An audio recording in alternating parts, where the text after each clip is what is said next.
What the Marines need now are offensive missiles, which allows island forces to control most of the ocean. This is the problem the Corps is trying to solve. Not long ago, the idea of the Marine Corps as an anti-ship force might have seemed ludicrous.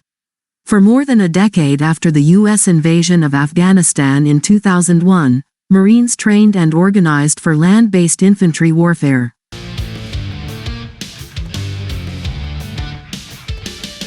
But with the end of America's wars in Iraq and Afghanistan and the Pentagon's reorientation toward so-called great power competition with Russia and China, the Marine Corps moved quickly, arguably the fastest of any American military service, to reconfigure air-sea warfare high-tech.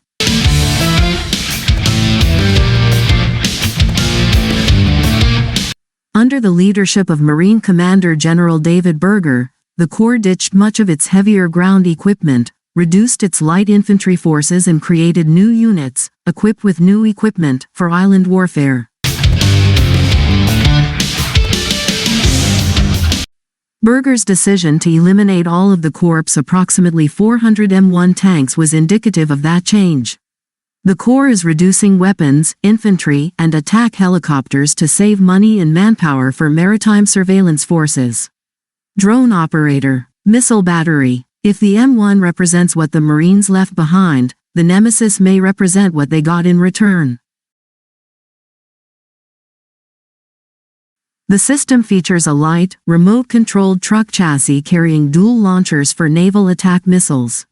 The NSM is a 900-pound missile with an infrared seeker and a 300-pound warhead. It could travel a distance of about 100 miles, sailing the seas the entire time, then returning home to what was typical of enemy warships. The $2 million missile is popular for its accuracy and simplicity and the ease with which engineers can attach the launcher to almost any platform.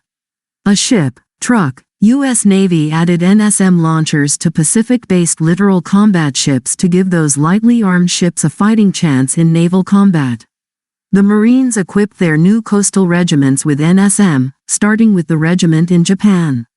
The Corps' budget request for 2022 includes up to 64 NSMs. The Coastal Regiment is the Corps' contribution to what is called Advanced Expeditionary Base Operations. Based on the EABO concept, U.S. forces would sneak past Chinese defenses in the Western Pacific to establish small outposts. The outposts will launch drones to monitor surrounding waters, refuel F-35 stealth fighters carrying out long-range strike missions, and hurl missiles at passing Chinese warships. The huge distance between the habitable islands in the Philippine Sea and the China Sea makes EABO difficult. Outposts may be hundreds or even thousands of miles apart. In this context, an NSM with a range of 100 miles is not very useful. Yes, the NSM fire might slow down the Chinese landing force moving towards the Marine outpost. But a Marine regiment firing NSM poses no danger to, for example, a Chinese carrier strike group. To give coastal regiments serious offensive power, the Marines are studying a $2 million, ground-launched version of the Navy's classic Tomahawk cruise missile. The Pentagon conducted a Tomahawk trailer launch test 2 years ago to mark the collapse of the 1987 Intermediate-Range Nuclear Forces Treaty with Russia, which had banned certain ground-launched missiles. A Tomahawk cruise missile weighs about 3,000 pounds, a third of which is the warhead. The new Block V Tomahawk can range as far as 1,000 miles and target enemy ships using a multi-mode seeker that combines radar and infrared sensors. The Marines asked for Tomahawks in the 2021 budget, but Congress said no.